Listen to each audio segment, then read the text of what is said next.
கண்கள் சொருகி ஒரு விதமாய் வருகுதே.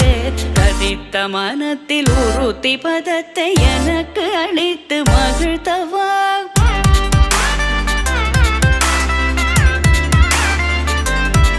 ஒரு தனித்த வனத்தில் அனைத்தும் எனக்கு உணர்ச்சி கொடுத்து முகிழ்த்தவா.